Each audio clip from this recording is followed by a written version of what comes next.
नमस्कार दोस्तों, आप सभी का स्वागत है हमारे इस YouTube चैनल सरस्वती जी के क्लासेस में। आज की इस क्लास में हम जनजातीय शासन व्यवस्था के क्रम में जानेंगे करमाली, कोरा, कंवर, किसान, खोंड, खरवार तथा सबर जनजाति की शासन व्यवस्था के बारे में। तो आइए शुरू करते हैं आज की क्लास। आज हम सबसे पहले जानेंगे करमाली जनजाति की शासन व्यवस्था के बारे में। करमाली जो है वो झारखंड की एक अति प्राचीन जनजाति है। इनकी कोई राजनीतिक संगठन नहीं होती है।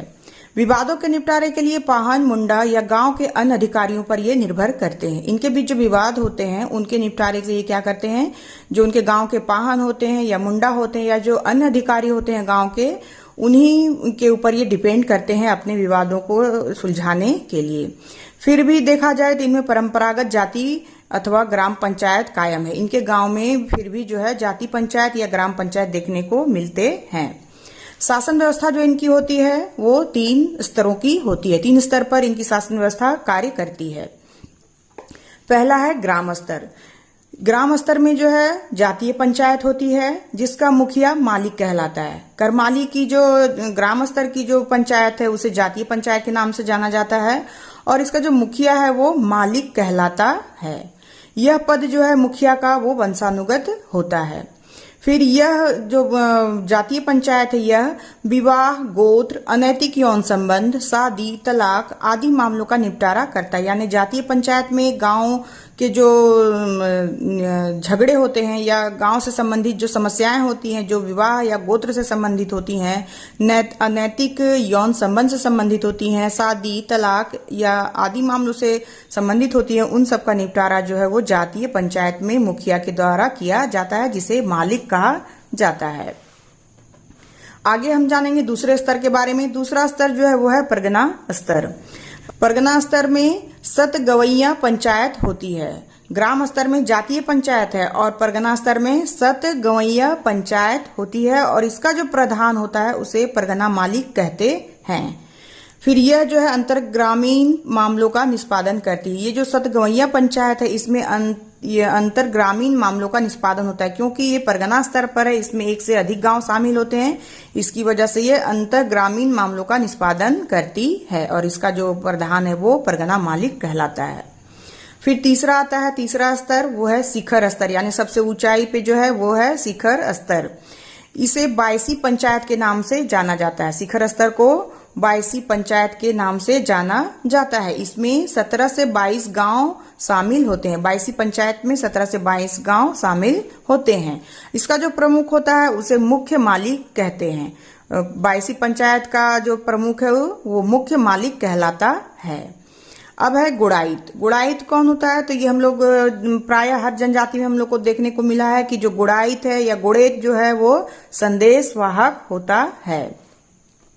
इसका काम क्या होता है? तो पंचायत की बैठक की सूचना तथा पंचायत का संदेश लोगों तक पहुंचाने का काम करता है। ये जो गुड़ाइत है संदेश वाहक है, इसकी वजह से ये पंचायत की बैठक की सूचना तथा पंचायत के जो संदेश होंगे वो लोगों तक पहुंचाने का काम गुड़ाइत करता है। अब हम आगे देखेंगे।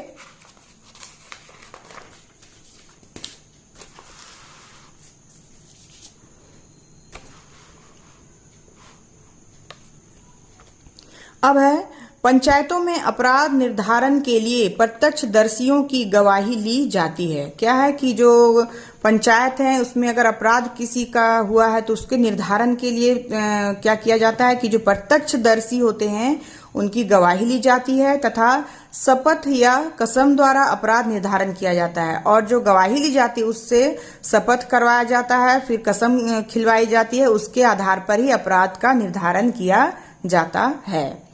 फिर आता है दंड। दंड जो है वो शारीरिक दंड के साथ साथ आर्थिक दंड का भी प्रावधान है। करमाली जनजाति में शारीरिक दंड के साथ साथ आर्थिक दंड का भी प्रावधान किया गया है। तो ये थी करमाली जनजाति की शासन व्यवस्था। अब हम जानेंगे कंवर जनजाति की शासन व्यवस्था के बारे में। कंवर जनजाति समाज के संचालन और नियंत्रण के लिए परंपरागत जाति पंचायत होती है। क्या होता है कि जो कंवर जनजाति है उनमें समाज के संचालन और नियंत्रण के लिए परंपरागत जाति पंचायत होती है, जिसका मुखिया क्या कहलाता है? सयाना। कंवर जनजाति का जो मुखिया है वो सयाना कहलाता है।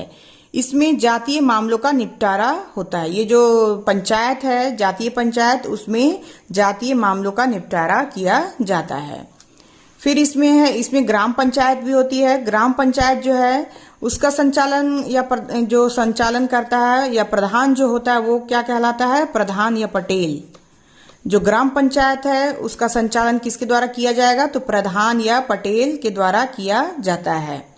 फिर गांव के झगड़ों का निपटारा किया जाता है। ये जो ग्राम पंचायत है इसमें गांव के जो झगड़े होते हैं उनका निपटारा किया जाता है। फिर क्या है कि अपराध सिद्धि पर दंड एवं जुर्माना लगाया जाता है। अगर अपराध सिद्ध हो जाता है तो उसके ऊपर दंड या जुर्माना लगाया जाता है, दंड या जुर्माना। फिर जो इसका एक और स्तर है अंचल संगठन, यानी कि पहले तो जाति पंचायत होती है, उसके बाद ग्राम पंचायत भी होती है, उसके बाद आता है अंचल संगठन। अंचल संगठन क्या है कि इसका निर्माण कई गांवों को मिलाकर किया जाता है। अंचल संगठन का निर्माण कई गांवों को मिलाकर किया जाता है, जो अंतरग्रामीण विवादों को सुलझाता है। अब हम यहाँ पे जानेंगे कि ये जो जाति पंचायत है उसका मुखिया सयाना कहलाता है और इसमें जातीय मामलों का निपटारा होता है। जो ग्राम पंचायत है इसका जो संचालन है वो प्रधान या पटेल के द्वारा किया जाता है और इसमें गांव के झगड़ों का निपटारा किया जाता है। फिर क्या है कि जो अंचल संगठन है ये चूंकि कई गांवों को मिलाकर की इसका निर्माण किया जाता है, और ये क्या करता है? ये अंतरग्रामीण विवादों को सुलझाता है। अंतरग्रामीण विवादों को इसके द्वारा सुलझाया जाता है। फिर आता है केंद्रीय संगठन। केंद्रीय संगठन में क्या होता है? तो इसका निर्माण कई अंचलों को मिलाकर किया जाता है, यानी कि कई अंचलों को मिलाने के बाद केंद्रीय संगठन का निर्माण होता है। और इसमें क्या कार्य होते हैं? तो जो पूरे क्षेत्र या पंचायत के फैसलों के विरुद्ध सुनवाई का काम करता है। केंद्रीय संगठन का कार्य क्या है कि जो पूरा क्षेत्र होता है जिसमें कि अंचल संगठन या ग्राम पंचायत या जातीय पंचायत सभी शामिल होते हैं, उन पूरे क्षेत्र या पंचायत के जो फैसले होते हैं उनके विरुद्ध सुनवाई का काम करता है। कि अगर किसी पंचायत में कोई फैसला दिया गया है और वो अगर किसी को नहीं पसंद आ रहा है या फैसला उसे मंजूर नहीं है तो वो उस फैसले के खिलाफ केंद्रीय संगठन में जा सकता है और वहां पे अपील कर सकता है।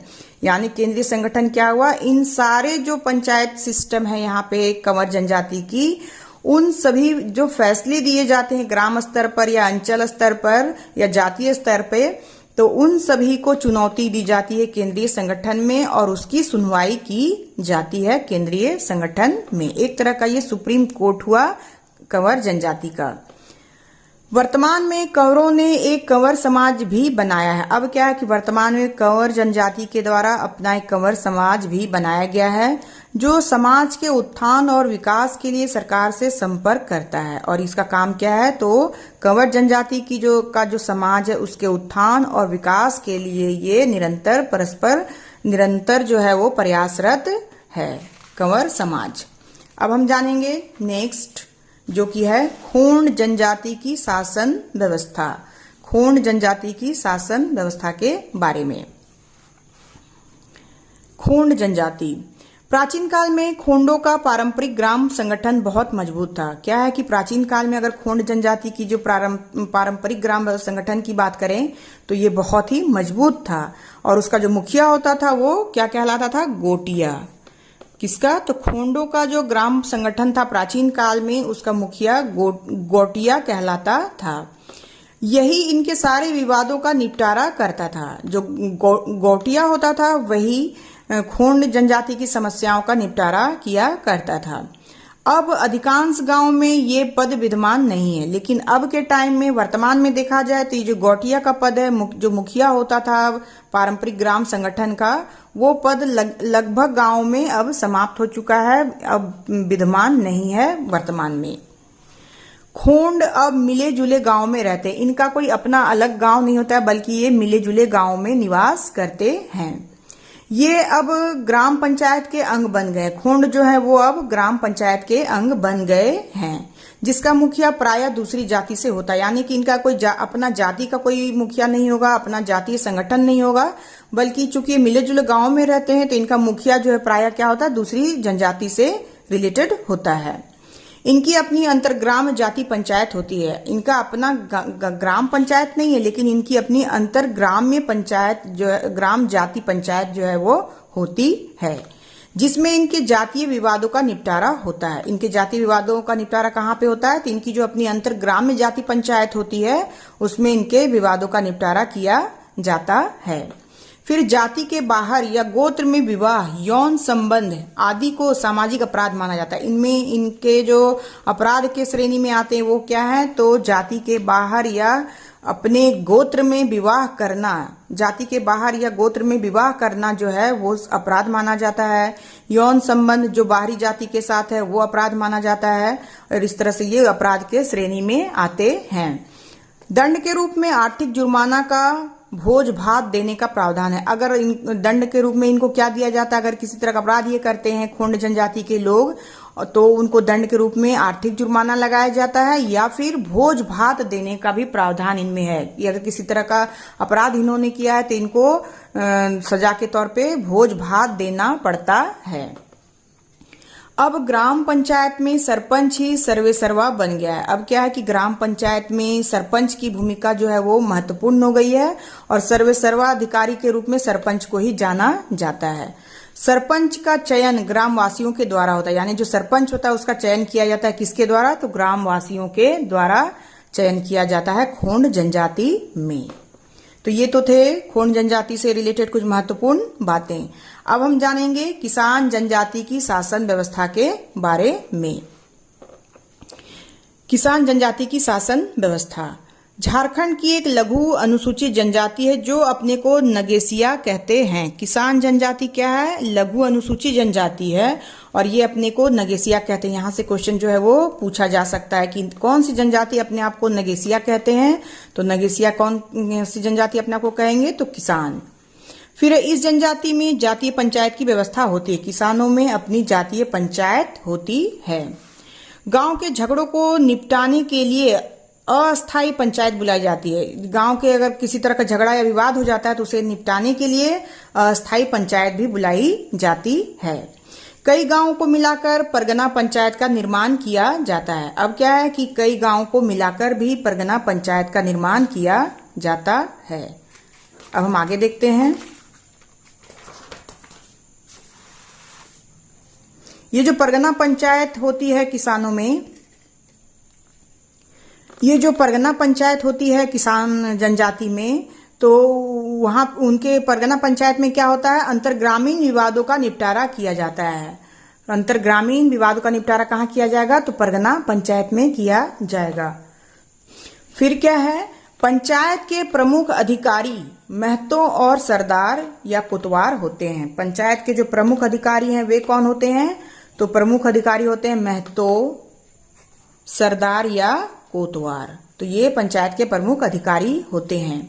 वरिष्ठ सदस्य पंचायत की कार्रवाई में भाग ले सकते हैं। जो वरिष्ठ सदस्य होते हैं गांव के वे सभी पंचायत की कार्रवाई में भाग ले सकते हैं।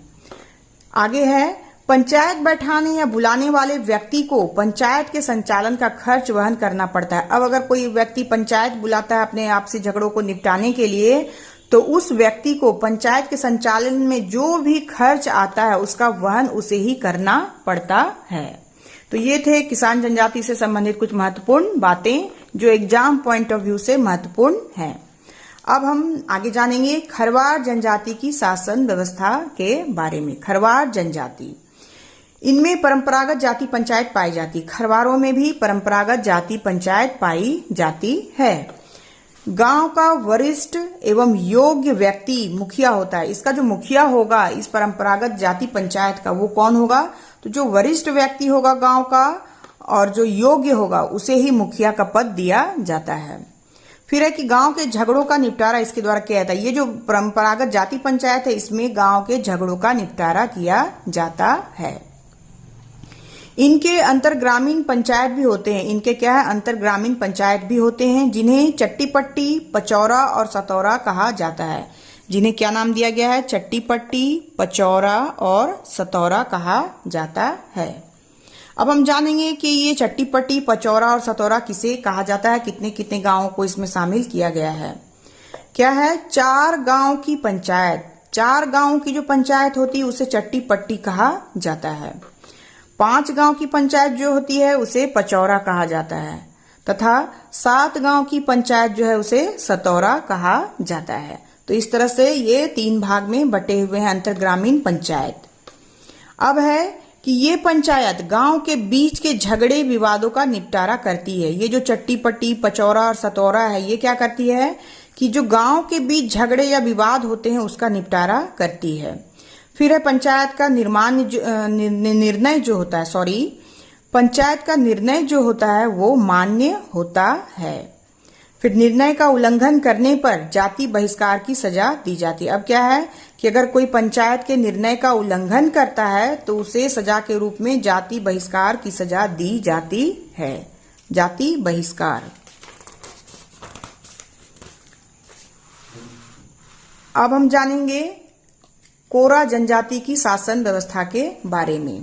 कोरा जनजाति की अपनी परंपरागत ग्राम पंचायत होती है जिसका मुखिया महतो कहलाता है। महतो की सहायता के लिए प्रामाणिक और जोग मांझी होते हैं।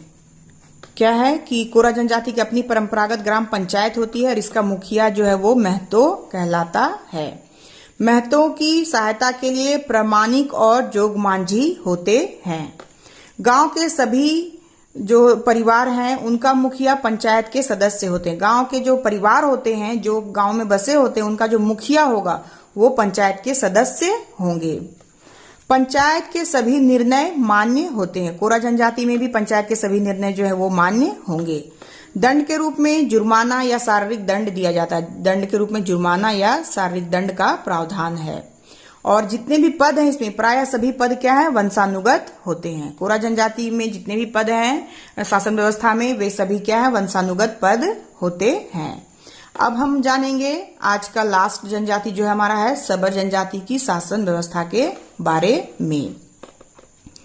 सबर जनजाति की अपनी परंपरागत पंचायत होती है जिसका प्रमुख प्रधान कहलाता है। सबर जनजाति की अपनी परंपरागत पंचायत होती है जिसका प्रधान प्रमुख क्या कहलाएगा, तो प्रधान कहलाता है। जिसका सहायक गुड़ायित होता है। प्रधान का सहायक गुड़ायित कहलाता है जो संदेश वाहक का काम करता है। तो जो गुड़ायित होता है वो संदेश वाहक का काम करता है, यानी कि पंचायत की सूचना गांव को देना और गांव से रिलेटेड संबंधित जो कुछ संदेश होते हैं वो पंचायत मुखिया के पास पहुंचाना। तो ये काम होता है गुड़ायित का, संदेश वाहक का। फिर इसमें भी जो पद हैं वे सभी वंशानुगत पद होते हैं। गांव के सभी विवादों का निपटारा जातीय पंचायत द्वारा होता है और इस तरह से गांव के जितने भी विवाद होंगे उन सभी विवादों का निपटारा जो है वो जातीय पंचायत के द्वारा होती है। तो ये तो थी सबर जनजाति से संबंधित कुछ महत्वपूर्ण बातें। तो यहाँ पे आज हम लोगों ने जितना कंप्लीट किया है उसके बाद भी कुछ जनजातियां जो है वो शेष रह गई हैं। इनको हम नेक्स्ट क्लास में कवर करेंगे। तो आज के लिए बस इतना ही। नेक्स्ट क्लास में हम फिर नेक्स्ट बची हुई जनजातियों की शासन व्यवस्थाओं के साथ मिलेंगे। तब तक के लिए धन्यवाद। जय हिंद, वंदे मातरम।